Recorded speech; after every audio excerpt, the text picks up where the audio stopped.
race. For the Caterhams, it's the Motul Caterham 7 270-yard chap, led by poleman Blair McConaughey, the only man into the 137s during the qualifying session. Car number 34. Blair, the only one into the 34s, pole by half a second. Surely you've got to be happy with that. Definitely very happy, but qualifying only gets you top of the grid, so I just need to keep it simple. I'm going to have to judge it, see how it goes in the first corner, see how the start is, manage the race. I'd love to drive off, but I don't know if that's possible with these lots. I haven't been in a tool yet, I'm not sure how it's going to go. So yeah, I'm just going to see what happens after the start and judge it from there. Championship is very, very tight. Your main championship rival, Carl Jones, is on 4th. Does that make the pressure any easier, or is it just constantly keeping an eye on the mirrors and on this roller coaster of a circuit? Just take it home, really. If there's an opportunity to break the back, I'll take it. But if I've got a fight to get through here, it's very, very narrow. I'm not going to take too many risks. I need to win the car. Good luck, good sir, and we will see you for the second race, which is the 7th race of the weekend. And I think they may be being signalled to leave the area. Just give it a second, just in case. No one seems to be moving just yet. Just seen an indication from one of the amazing Orange Army, and well, I don't want to get run over here, of course. Right, we'll have a quick word with Wes Payne if we can. There we go. They are about to be released. Okay, so let's get to a state barrier before we get into any more trouble. So it's the 270 yards that are heading out track. Blair McConaughey leads the way. His pace has been blinding. Let's hope it holds for the race for him. Black over the Scott Boyd in the commentary box. Thank you, Chris. Yes, the Caterham 7 270-yard championship, sponsored by Motul, makes its way out of the assembly and onto the circuit for their first of 2 races, their final 2 races of 2021. And there is, as we mentioned, a championship battle to resolve. Because Blair McConaughey, with 6 wins to his name this season, is in prime position to seal up the championship that he's missed out on twice before from his, I say jokingly, arch nemesis Tom Willis, because every single time he's gone for in the last 2 seasons, he's gone through Road Sport and Academy in the Road Sport. On both occasions, his main rival has been Tom Willis, and then Tom Willis has won the championship, and Blair has been second. So, whilst Tom has appeared this year, it has been as an invitation driver, so he's been invisible for points. And that means, Chris, of course, that coming to this weekend, Blair now has a chance to pretty much put right what he missed out on the past 2 seasons to finally get the championship. It's in his grasp. Famous last words, it's his to lose. But ultimately, it's not as simple as just going out and getting a finish, because he knows he's got drivers behind him like Carl Jones, Harry Ayres, Stephen Lyle, and even those around him on the grid like Wes Payne on the front row of the grid, who, as we both know, are going to make it incredibly difficult to get that title. They're going to push him all the way to the last checkered flag. Yeah, it's another one of those situations where you don't, just by looking at the points table, you don't really get a full view of the competitiveness of this season and how well Blair's done to manage these situations. He has robbed off into the lead, and he did have his double win at Scotland in Knockhill, which I know he's very happy with. But yeah, he has been hounded by this following pack, and we've got Wes Payne, who's always there or thereabouts. Stephen Lyle, who's come into the championship 1 round late, but has been absolutely inserted himself at the front there. And you've got Jones there as well. So yeah, it's been an epic battle all year, and even we've got Harry Ayres there, sort of slightly behind, and again he's come through the field so many times that I wouldn't be surprised if he pops up there again. Let's run you through how they start for this first of 2 races from qualifying this morning. It is champion leader Blair McConaughey, who starts on pole position. Alongside him is the car that you definitely can't miss, the kind of pearlescent coloured car of Wes Payne. Here is the grid on screen. So McConaughey on the front row of the grid, Payne alongside him on the front row. Stephen Lyle, 2-time winner from back at Croft, starts on the second row alongside Carl Jones. He's also a race winner this year. Then it's Peter Wells and another race winner, both from Silverstone and from last time at Steston. It's Harry Ayres starting in 6th. Angus McLean is in from the 4th row of the grid, alongside an impressive Oliver Smith, who was very good last time out to Steston. Watch for him from the 4th row of the grid.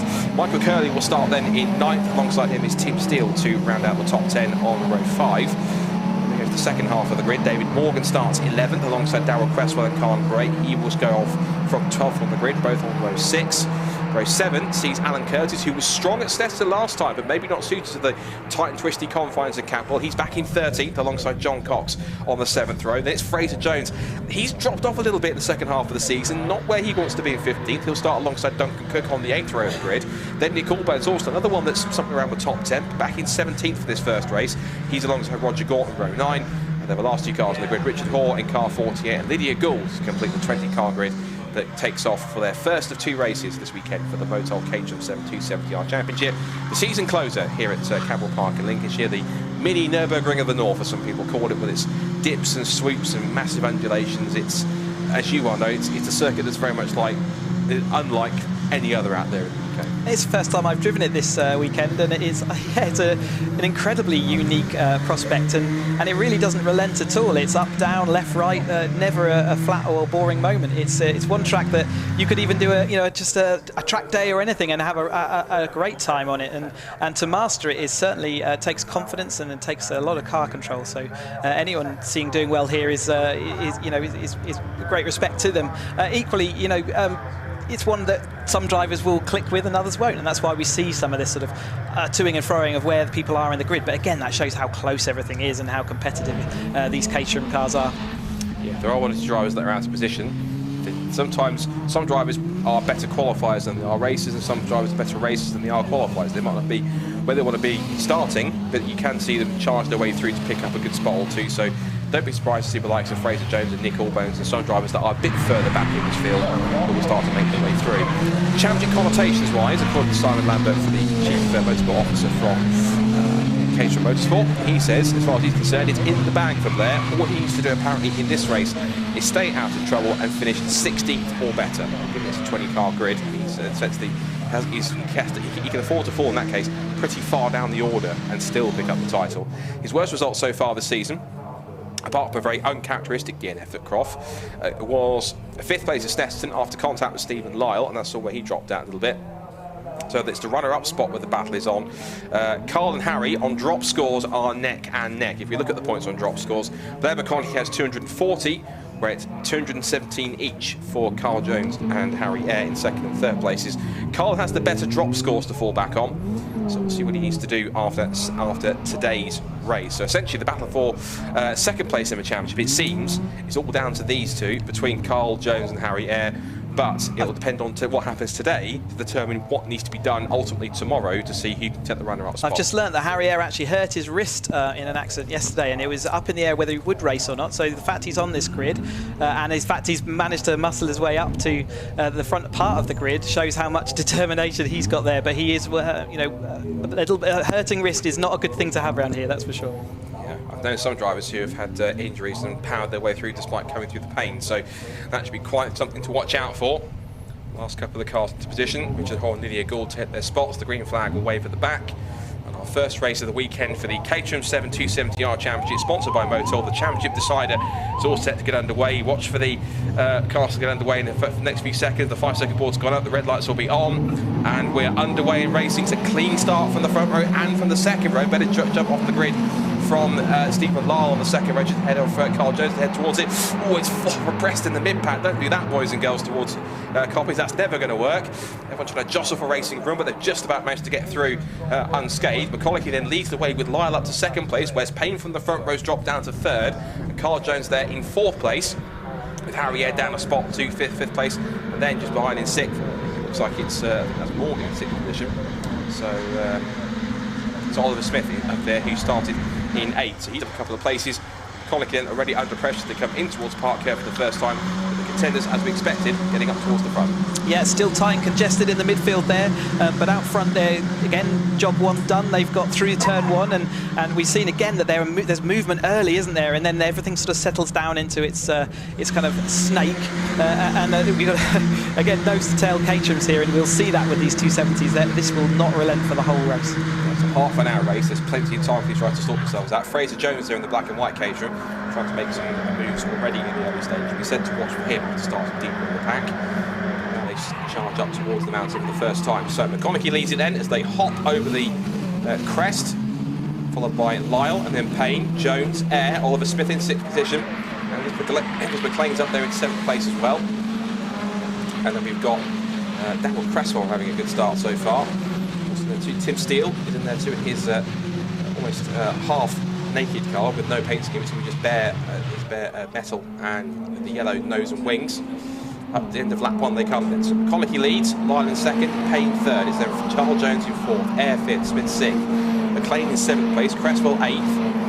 The rest of the pack goes from Peter Wells is 9th, and Tim Steele rounds out the top 10. So pretty clean and tidy first lap here for everyone so far. McConaughey, just again, not getting into any dramas, gets a decent, strong start, exactly what he needs to do, and now trying to extend that gap as much as he can to try and try and put one hand on the title to become champion-elect by the time we finish this first race. Yeah, and the top 3 have pulled away. They pulled away at the beginning of that last lap, and they're now got a gap. But Wes Payne is dropping a tiny bit back now, even from the front too. So Stephen Lyle, I'm sure, will be keen to let Blair McConaughey do Blair McConaughey things like pulling out a gap and go with that. One thing we did see as well, Scott, is in the sort of tail end of the lap, it was kind of traffic jam situation going through the Hall Bends here, and we, with a larger field like this, it is single file. There really isn't an overtaking opportunity, but by the time you get to the back, it snarls itself up to a virtual crawl, but there's still nowhere to make use of that, and get by. Just taking their time, just feeling themselves out a little bit here, a little wider, I think, for Angus McLean as he starts to come under pressure from Tim Steele. So Peter Wells up in 7th place, McLean's back in 9th. Over the mountain they go the leaders. There goes Harry Eyre, Smith, Wales. Again, leaping over, not quite as high as the 7 Championship UK cars were, but still getting quite a decent, impressive amount of altitude off the jump. Michael Curley having a scrap with car 43, and that is Alan Curtis. Alan a bit further back than he was back at Stetson. He was very impressive on the long straights at Stetson. Just kind of sets the fastest lap of the race. Immediately duped by Wes Payne. And on the straight again. There goes Curley and Curtis. Yeah, Curtis has made great strides, didn't he, at Snetterton? It was really, really good to see him making that, and you can see him pressurising the car in front at the moment. It's to make that kind of progress and then maintain it is the hard thing, especially when we're visiting different tracks like these two. They're sort of diametrically opposed. Snetterton, it's wide open and long straights, and we have Cadwell Park, so it's a narrower track with sort of very little opportunity for overtaking, whereas Snetterton's all about that toe down the long straights. But yeah, Cresswell here following on. So the battle for the middle, it's got Curtis up the inside. They're nearly making that move. Sticker drifting wide, number 95 there, and Curtis is going to make that stick round Chris Curve. He's determined to get that piece of real estate, and now he's actually also going to allow the 3 car up the inside, which is Nick Allbones, so he's going to try and pick his way through as quick as he can.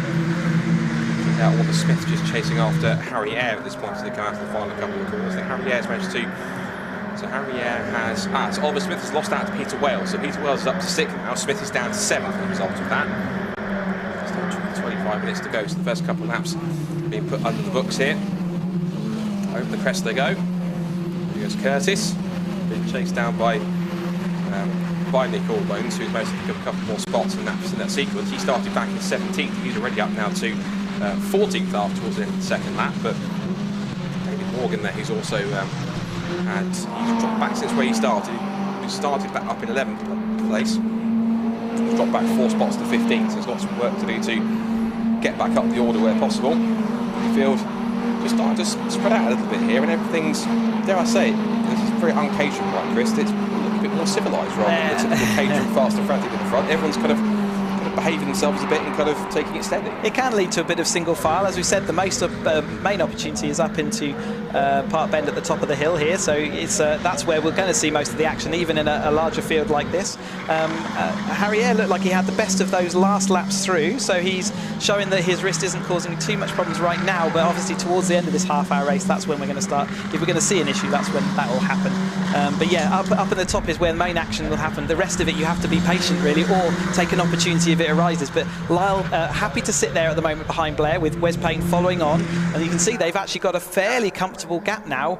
They've got sort of guaranteed podiums if they want to do this, but at the moment Blair's in a really good position because he could sit behind them quite happily and still be championship ready. But Blair, he's not going to be happy sitting in 3rd place. No, he'll want to pretty much put himself as champion-elect in style if he can do it with a victory. And of course, ironically, the 2 people that are given the pressure are the ones that aren't battling for 2nd place, because they're actually several seconds back, just at the top of the shot there in 4th and 5th position, in their own battle for 2nd ever championship. So there goes Carl Jones and Harry Eyre. Watch for those 2 as they go on.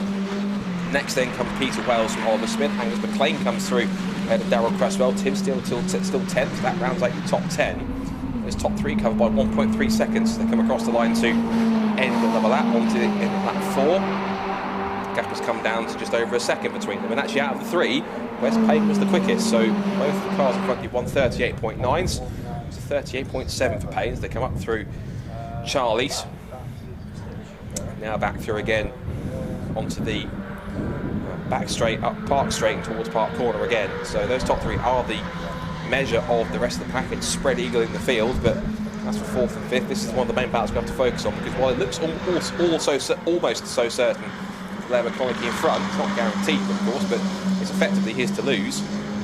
Here's up in the second place in points we have to look at in as many cases, and of course that scrap for fourth and fifth on track, because ultimately they're tied on points, but whoever finishes in front of the other will have that ever so slight advantage going just by, even just by a point. It'll be an advantage considering what might happen tomorrow. Yeah. I mean, again, whatever the scenarios are, you can never hurt yourself by finishing ahead of the person that you're fighting with, and those two are, like you say, it's their own intrigue and their own battle there. Harrier currently sort of okay with sitting there and following on. I wonder whether he's waiting and saving some of his stamina for the end of the race. I think Wes Payne might now be winning the high jump contest, the lap by lap there. He's certainly got some good pace, and the pace is obviously benefiting from following along behind the lead two there, getting that double toe. Yeah, there's a bit of a skirmish going on just back for sixth. There was all sorts going there. I think Angus McLean's managed to work his way past Oliver Smith. He's right on the tail of Peter Wells as they come through. There's Angus in the black and red car, number 61. Now as they make their way up through the hairpin and barn corner, these two are trying to pull away and have their own private battle in fourth and fifth, but this scrap for sixth is looking quite enticing. Here it comes, out of barn corner, down the pit straight again, back towards Coppice. It's on to lap 6.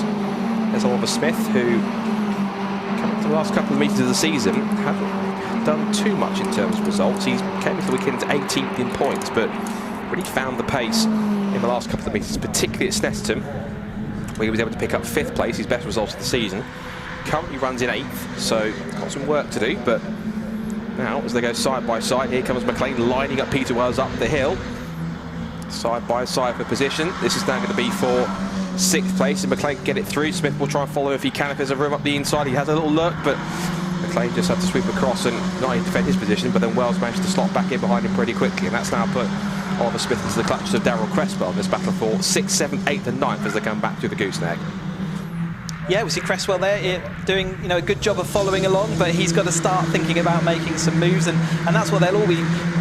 We talk about Caterham race being a three phases, especially when we're talking about a half-hour race like this. We have the opening 10 minutes, which is the settle-down period. You might want to make some early positions, but then we have a middle sort of 10 minutes here where we let the race develop, and as a driver, you're kind of working out what's my best angle here, but certainly relaxing into the race and following along where you need to, overtaking where you need to, and then it all comes to a head towards the end of that final 10 minutes. So in this middle phase, a lot of the driver's mentality will be, am I happy where I am? Am I faster than the people around me? Am I going to benefit from just being towed along at this point, or do I need to get in front to actually make an impact on this race? Am I seeing my main championship contenders sort of getting moved further out in front of me, and I need to go and catch them back up? So this is that middle sort of thought phase of the race, but whereas we had the kind of the initial drama of the opening laps where they're all side by side, this is the period where you get the thinking drivers working out what they need to do.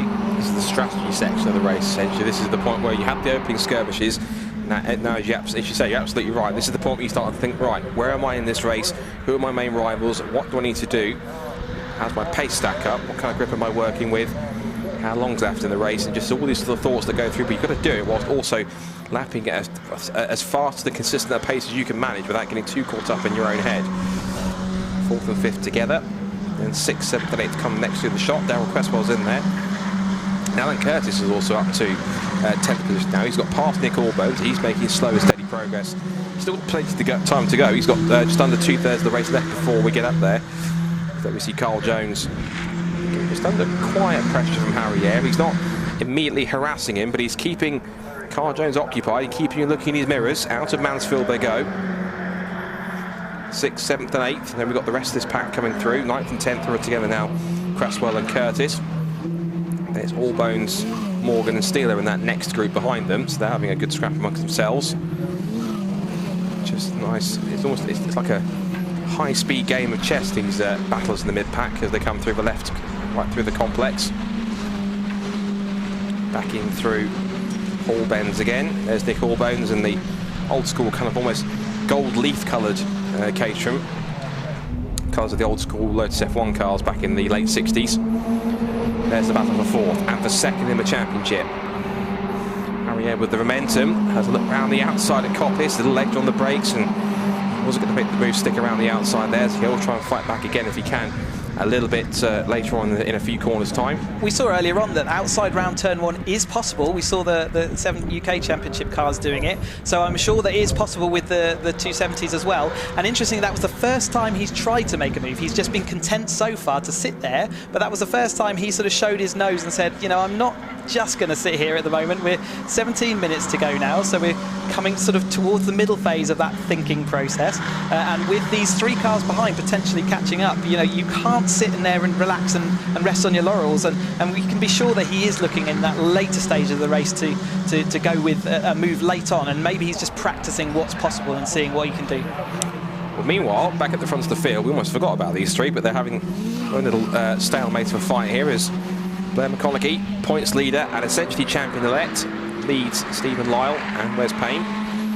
The difference between the top 3 is that whilst McConaughey and Lyle have won races, Payne hasn't managed it just yet. Now then, possibly one for 4th between these 2, and Harrier was, I think he tried a move there on Carl Jones, get my name out, didn't quite work, and he just compromised himself on his line going into the mountain. Because of that, it's lost him several car lengths. So it looks like Harrier tried to make a move, didn't make it stick, and it's lost him time as a result of that because he couldn't make it move. It's always the risk, isn't it? You start making a move and then you're offline, and certainly if you lose momentum going up the mountain, that is a steep hill. For anyone who's not been here, it is really, really steep. And in a car like, even with a Caterham, with all the power it's got to its weight ratio, it's you know, if you lose it there, then you are going to lose that distance. However, with the back straight, I think he'll be able to sort of push him back, especially as Carl Jones doesn't have any kind of toe to help him along. Little bit of movement here now. Blair thinking he had to defend a little bit there ahead of Lyle. He was still sort of, again, getting to that middle phase of this, you know, middle part of the race. Lyle there having a little cheeky move out just to make Blair think about it at least. It's a sign of Blair's consistency and accuracy, though, that he is able to keep out front and pull all of this group away from the following. And Lyle well out there, outside of out of the gooseneck, and yeah, that's not a place you want to be. Yeah, as they come through the car, I was going to say, telling a racing driver not to go for the victory is like trying to hungry dog not to go for the steak, but kind of like, you can tell him he's not going to do it, and he'll probably listen temporarily, but ultimately, he's a racer through and through, and he'll want to try and essentially get this provisional championship status in style with a victory as Wes Payne shows his pace by, again, adding to the weekend-long Caterham flying contest. And now they come up through the Hall Bends again. This is on lap 9, coming up to half distance. Oh, now that's interesting. Now Carl Jones looks like he stumbled or stuttered a bit into the first part of the mountain, whether he went a little too hot, just maybe under attack from Harrier, and as a result of that, he's now put Harrier back into his tail. But look at the way also that McLean, Wales and Smith have also caught up as well. That was quite odd, that run through the mountain. Not quite sure why he checked up there. Yeah, they lost a lot of momentum from something. So again, maybe they had another sort of side-by-side moment coming down into Mansfield, which held them up all the way through that. But that trailing group were a fair distance behind. So all of that's gone now. Equally, that's to Carl Jones's benefit, because now Harrier has got his mirrors to concentrate on. He cannot just look out front and start putting those moves in. But I wouldn't be surprised if that started maybe at Mansfield with a quick move there. A couple of moves on here. Curtis looking around the outside of Darrell Cresswell for 9th. As we see here, Carl Jones just on the right of shot in car number 11. And what's intriguing now is, again, I'm not sure that was purposely tactical, but that sort of backup that Harrier had to kind of do by almost getting to the back of Carl Jones, you're absolutely right. It has put Angus McLean right onto his roll cage as they come back towards Park Corner again. 14.25 minutes to go. Turn into the right-hander at Chris Kerr. Lock up for Darrell Cresswell is up the inside to make the move. Goes Alan Curtis. And here's the next group, which is involved as well. David Morgan and Nick Allburns and Tim Steele and Michael Curley, and that's all for at the moment. That's looks like 9th down to 14th, so plenty going on. As Harrier now goes from the hunter to the hunted in rather quick succession. Yeah, so say it quietly, but we're coming up to that final 10 minutes. Remember the save phase where things actually start kicking off. But already we're seeing these two middle groups compressing together. As soon as people start trying to make overtakes, you lose all the momentum. You got side by side again. Harrier is so quick coming out of there, and it's. I wonder whether the only other thing I can think is, does he have a fuel pickup problem on Carl Jones's car? Maybe that's giving him a stutter going off the bottom of Mansfield. But nevertheless, yeah. Harrier's dropped back a few spots. I'm not sure if he got wide on the exit through as they went side by side, but I waited for him to come past outside our commentary box window here. Carl Jones came through first, but it wasn't Harrier right behind him, and he was almost signalling to the left with his indicator. So either that's a problem for Harrier, or he simply just lost momentum and trying to keep out of everyone's way, but to compromise. He hasn't gone to the pit, so it's not a technical problem as far as I can see. It's simply just him losing momentum and speed. He's back up to pace now, and now that Carl Jones finds himself under attack from Angus McLean. And I think Andy possibly is an invitation class driver, because I can't see him listed on the championship points table, so he must be invisible for points, which means that even though Carl Jones has lost a position on track, I'm sure that Simon from Caterham will correct me on this if it's wrong, I don't think Carl Jones will lose any points, because I think Angus is invisible for points by the looks of it. So Carl Jones will still get the points he's scheduled to get. If he finishes fourth, he'll just be finishing fourth, he'll just be fifth on the road behind Angus McLean. Yeah, and Ayres now got Curtis on his tail. We're looking at like 10 minutes ago, Curtis trying to get by Cresswell, and he's actually 10 minutes later he's managed to do it, and now Curtis is looking to the rear end of Ayres there. Ayres was definitely pushed to the outside of the mountain just as you're going up that hill, and again, if you lose momentum up there, maybe he missed a gear as well. It can get a bit flustered there, and especially if he's sporting an injury on his arm. We said that if it was going to cause a problem, it was going to be later in the race, so maybe that's something to do with it. We've seen the indicator flashing on. That's not always an indication that they're actually moving to one side. It can, a bit of exuberant flailing with your hands can actually knock the little indicator stick. It's only a sort of switch on the dashboard, so you quite often see that, but he has cancelled it again. So I wonder whether this is a bit of endurance for him at the moment. Looks like he's made a move on Peter Wells, so I did think he did see, just as they came through the shot, that Harrier was to the inside and making quite a move, so looks as though he's up in position. There is 65, which is Lydia Gould. She catches a little bit of air herself. She continues on in 20th position. So Ayres is going to sit back ahead of Wells. His next target is to get back to this group of three cars battling over four between Jones, McLean and Smith as they turn through, and Alan Curtis. Alan Curtis has been making very silent but solid progress. Remember, he started a little further back in the grid. He started all the way back in 12th on the, where was it? It was, yeah, 30th on the grid. He's now up to 9th and keeping this sort of middle to bottom end of the top 10 pack in the mix with each other, so they're not too far away. Over the crest they go, and it's now McLean's turn to put the attack on Carl Jones, but Ayres coming back at them. There he is in the green and yellow, almost Team Lotus coloured car. There's Curtis in the plain steel coloured former 43 car with the black wings and the white roll bars, showing some good pace. Here comes our fourth-place battle. Just outside our commentary box window, the battle for the lead has swept through again, so still unchanged, still Blair, McConaughey from Stephen Lahr, then from Wes Payne in third, but it is this scrap for fourth downwards, which is starting to see this train getting ever bigger and bigger and longer and longer. As we talked about, this is classic Caterham racing, where if one group of cars starts to fight, the more they scrap, the more time they lose, and the second group gets closer and closer, and eventually it becomes one big train. Look, this train's almost endless coming through the complex as Wes Payne sets the fastest lap of the race. So this is only going to get bigger as we come towards the last 10 minutes of the race. If these three, basically, if everyone starts bottlenecking up behind Carl Jones, this is going to be quite a scrap to be best of the rest off the podium. I mean, Carl Jones has not been able to look out of his mirrors for the whole race, has he? He's had hair there, and now he's got a whole hungry pack of cars behind him, so he's going to have to be definitely driving in his mirrors there. And like you say, McLean doing a great job as an invitational. And I was going to say, I didn't recognise the name, and it's great to see him getting there stuck in and maybe looking towards that kind of podium, but that'll depend on how the front of this field and how Carl Jones obviously responds to him being there. But here's the lead group here with Blair. Here's their Blair little gap there, especially as we've just come out of Park Bend, which is where you expect everything to actually be closer, and Lyle there following on, doing everything he can to cling on in there and hold on to that. You can see he's still within that toe distance. It's such a powerful toe around here that actually you can get a toe from a fairway back, and that gap's already looking a slightly less dramatic now. Yeah, Lahr trying to do his best to close that gap back in now with Payne in third. I noticed on the timing towers they came past, the lap times for the cars from 4th down to about 9th, they're literally all lapping within 0.2 of a second of each other, so very evenly matched as Wes Payne continues to join the Caterham flying squad. Up through the complex they go. They've got such a lead, look at that, you can see the lead is about 25 seconds on the next gap, because here they are. Wait. Carry on waiting. Make a cup of tea if you actually wait, because it'll be quite a back gap to go through. Maybe catch up on the news on bbc.co.uk if you want to, or the news from today. Here they come. Here's the 4th place battle. They're that far behind, but the purpose is they're all scrapping amongst each other. So there's so much of scrap here between them. So 4th, 5th and 6th. It's still Jones from McLean from Smith. I should also mention other news website outlets are available. Yeah, I mean, like you say, we've seen that before, those front three, just when they settle down and they've kind of worked together, haven't they, whole thing? But we are fully into that last 10 minutes, and we saw Blair has clearly dropped the hammer as far as trying to get his gap going, you know, like he traditionally does. But Lyle was not letting him have that anyway. But I can see the battle here for third and fourth and fifth. It's side by side into turn one. That's a really uncomfortable place to be. That grass comes up very quickly there, and it's such a quick turn. You can pretty much guarantee that's flat out for these cars going into turn one. And if you've ever driven here, you can see how much of a daunting corner it is. So good luck to them. As I say again, McLean here just doing such a good job of clinging on in there. So this fascinating battle that we continue to watch for fourth place.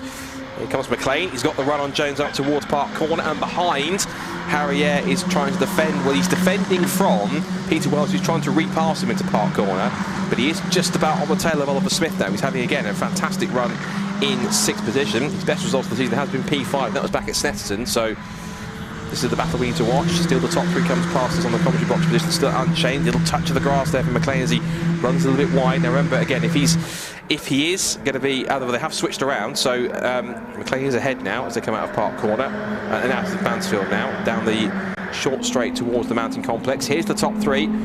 Still McConaughey from Lyle, who is keeping him honest enough. The gap is now back, well, certainly honest. New fastest lap of the race, 1:38.011 for Lyle. He's got the gap down to just under 0.6 of a second. So Lyle's not done just yet. I think he's kept his powder dry. He's biding his time and let Blair set the pace of the race initially, but I think there might be a little bit left in reserve now for Stephen, which if he's got it, he's got to deploy it now to try and get that third win of the season. And this is such a long race. These tyres do start getting a little bit tired. I mean, we've got nice cool conditions, so I don't think it's going to be as dramatic as it can be when we've got hotter weather, but certainly the tyres can go off, and it is something that drivers have to manage and certainly keep an eye on, and Lyle's certainly been in a nice comfortable position. Wes Payne did have the fastest lap before, but Lyle just took it by 0.08 of a second, but that's another point, you know, it's all important for drivers here, and that move with Jones dropping behind McLean here, that actually puts him a point nearer to Air, and obviously Air with his is gonna, that's a good thing for him. He's got one less car between him and Jones.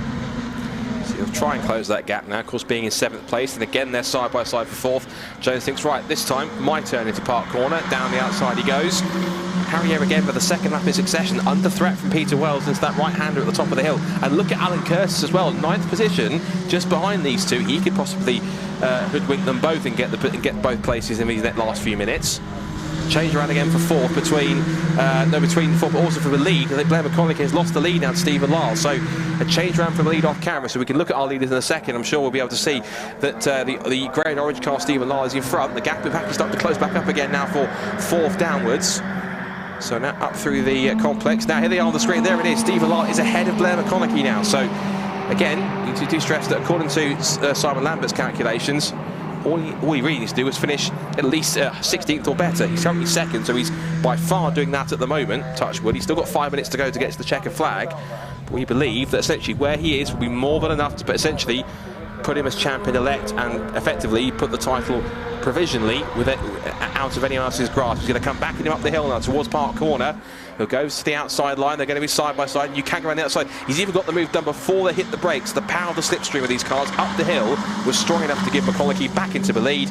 And of course, he wants to try and basically provisionally seal this championship. He wants to do it. He wants to do it with a victory. He wants to do it in style. Yeah, and it's the easiest way of doing it in this situation, isn't it? Keep everyone behind you, and then there's less variables that you have to deal with. But Lyle certainly putting the cat amongst the pigeons there, wasn't he? Trying to see what would happen. Wes Payne, occasionally we've seen him just dropping off the pace, but he's sort of clinging on in there, and because these two are going to go battle, he could be in the prime seats. We see a little bit of contact, or we saw some at Snetterton. We obviously don't want to see that, but nevertheless, even side by side here, Wes could get an absolute run on them going down one of the straights. Over the crest, leaping over once again. These top three still as they were. Wes Payne's coming back into this one. He's not out of it yet. Oh, that's Peter Wales. Round's gone Peter. Now, of course, the big question is, did he jump or was he pushed? In terms of, well, I think that might be a legacy from a previous meeting, that sort of little patched up damage on the back rather than what happened. But it is one of those situations where we have seen cars diving down the outside to make a move, and it can be a case of just being a little bit too over exuberant, and possibly because of that, you sort of excitement gets the better of you into the braking zone. You brake a little bit late, you snatch a brake, and something locks up, and before you know it, you're round. Yeah, and side by side through this first complex, the grass comes up to you very quickly if you've got another car to contend with. It's very quick round this bit of the track, and he dropped all the way down there just in front of Roger Gaunt, so down into 17th place there, it looked like. So it's a quite costly mistake, that, isn't it? Especially when this midfield's so close together. If you have a spin, that's it. You are going to drop through. Now, these front three could probably have a spin and still continue without losing a place at the moment, but what a great battle as we come into the last 3 minutes of this race, with McConaughey still holding on there, Lyle and Wes Payne still persisting, hanging on in there, and looking like he could become a factor in these final 2-3 minutes. Wes Payne hasn't yet won a race this season. The closest he's come was second place in the second race at Croft, and he came close also in the second race at Snetterton as well, but he had to settle for third place in the end. So instead of keeping in contention and doing his best to make a nuisance of himself amongst some of the drivers towards the front, he came into the weekend 7th in points on drop scores. Meanwhile, here's our titanic scrap for 4th, still between Jones, McLean, Smith, Eyre, Curtis now up to 8th position. Allbones is in there in 9th. There he is in the white, red and gold car. Leaders also going to cross the line in the background. They've now gone across the line with about 2.25 minutes to go, so they've got quite this gap. They've got about 30-second gaps. They're miles ahead of everyone else at this point in time, and plenty of gap for them to battle amongst themselves. Here is that scrap for 4th that we continue to watch on. Again, that train getting bigger and bigger ever so steadily, because now latching onto it, you've got the likes of David Morgan, Darrell Cresswell, Michael Curley's not too far behind. So this is 4th down to 12th essentially. All through the complex they go. There they go, one after the other. Across the crest they go. And Allbones putting the pressure on Curtis as they come towards Hall Bend. So Jones, McLean, Smith, Eyre, Curtis, Allbones, Morgan, Cresswell, Curley, all together as they come back into the complex to end another lap. So they've got McConaughey have crossed the line, so they've got, I'd say, maybe one more lap to go, possibly even 2. We'll have to wait and see. But as they come up to the park corner again, Lyle was putting the pressure on McConaughey again. He was under attack, but McConaughey's inside line meant he was able to park the car on the apex and stop Lyle from trying to make an outside move. And he also had to be careful, did Lyle, not to allow Payne an opportunity to get through. Back with our scrap for 4th. And Carl Jones here has got to do everything he can to hold off McLean, who I'm sure is going to get a super exit here, Chris, on the run through Park Corner. In the slipstream he'll get, I'm certain he should be at the very least alongside by the time they get to the braking zone for the corner. Yeah, let's wait and see as they come over the crest of the hill, see if they have managed to pull that off. Just catching it. Here we go. So Jones he's actually maintained and sustained that very well. I mean, he's done that the whole race, hasn't he? And you can be sure that now in the closing stages of the race, they are absolutely not letting him do that. So he clearly has some pace there. And with the lead battle here, with still 30 seconds to go, I think they will get that one more lap, Scott. So we're coming into that last lap now. But again, McConaughey, you can be sure that the others are trying to get by him at this phase. We're into the closing stages of this race that he has got some serious speed in that car. He might not be thinking about it too much, but I'm certain possibly the only thing that'll be on his mind now is to complete this last lap of this first race as cleanly and as, well, I'm about to say as quietly as possible, but if there's no chance of it being quiet, given the fact that both Stephen Lyle and Wes Payne are right on his tail. Up through Charlie's. Whoever comes out of Park Corner in front is odds on to win this race, and so this is the most important part of the race. Actually, quite a little gap there, isn't there, to close up on this draft? That's asking a lot of the draft, and then to dive bomb into that bend. But whoever comes out of here has a good chance of winning this race. Let's have a look to the outside. Lyle's going to go for it down the outside. Is McConaughey going to let him have it? He almost backed out a little bit into the complex. He realised possibly rather than try and fight it and compromise what could be about to be a provisional title-winning result, he thought, right, I'll try and get him back on the run in the last few corners. Payne's back in it now, and now it's game on for the top 3 positions. Up through the gooseneck for the final time, out to a crisp curve. Down the hill they go. Lyle will be on course if he stays there for win number 3 of the season. It would be McConaughey's 7th if he can hold on to it. Wes Payne hasn't won a race all season, so out through Mansfield, up towards the complex of the mountain for the final time. Then the Hall Bends. Is he going to try and hold on to it as close as he can? They're all watching down the complex, see how that all plays out. But Lyle then, with his road way clear at the moment, but his mirrors full of both McConaughey and Payne, heads over the crest for the final time into Hall Bends. It'll be his 3rd win of the season, but the man behind him looks as though he's set to pick up something which he missed out on the last 2 seasons. He was 2nd in the academy, he was 2nd in road sport. But as they come out of the final couple of the corners, it's still on for 4th as they come up through the left-hander at Mansfield. But out into the final corner for the last up. We're up to the checkered flag. It'll be the victory for Stephen Lyle, but provisionally it's a victory and the championship, we believe, for Blair McConnell. He crossed the line just at the flag. It was 0.153 of a second, but Stephen Lyle is the victor of the race. Blair McConnell, we believe, has done enough to become provisional Motul Caterham 7 270R champion, and Wes Payne will hold on for third place. Now, sort yourselves out, boys and girls, for fourth place downwards. Let's see what you're made of. Now up towards the complex, out through the hairpin. It is Carl Jones in front, and that's crucial in his battle of the second place to Harry Eyre. I think there was a possible switch on there. There was two cars side by side into the hairpin for the final time. But for fourth place downwards, it's going to be Carl Jones with a very feisty Angus McLean and Harry Eyre on his tail. Jones gets fourth, McLean fifth, and Harry Eyre sixth. That will give Carl Jones a 2-point advantage or so for the final race tomorrow. Nick Allbones then 7th, Curtis 8th, Morgan 9th, Curley 10th to round out the top 10, then Cresswell and Steele, Fraser Jones back down in 13th, Cook in 14th, then it's Cox and Wells. We did lose Oliver Smith. I didn't realise we lost him, but I did see there was a car stopped, but Oliver Smith, it looks like, with a mechanical issue, stopped on the circuit. There is the race winner, Alistair Lyle, but the man beside him, we believe now, provisionally, has done enough to become the 2021 Motul Caterham 7 270R champion, and that's been 3 seasons in the making. He came runner-up spot to Tom Willis both times in Academy and in road sports, but it seems as though at last Blair McConaughey is, we stress provisionally, a Caterham champion at last. Yeah, it'd be great once that's confirmed. He has been the consistent force of this season and absolutely deserved of that. You know, a great result here, firstly, but secondly, the whole season just adding up to that championship win. What a made up for him, also made up for Lyle there. Perfect result for him. So Stephen Lyle takes his third win of the season, and we believe the second place is more than enough to provisionally give Blair McConaughey the Motul Caterham 7 270R championship for 2021. Wes Payne picks up third, then the awesome scrap for fourth downwards finishes with Jones in fourth, McLean fifth, and it's Eyre, Allbones, Curtis, Morgan and Cresswell completing the top 10. Michael Curley finishes 11th from Tim Steele and Fraser Jones. Duncan Cook and Richard Hall come next from John Cox, Roger Gaunt, Peter Wells and Lydia Gould, and we lost sadly in the closing stages Oliver Smith, who will not be classified after he retired in the last few moments of the race.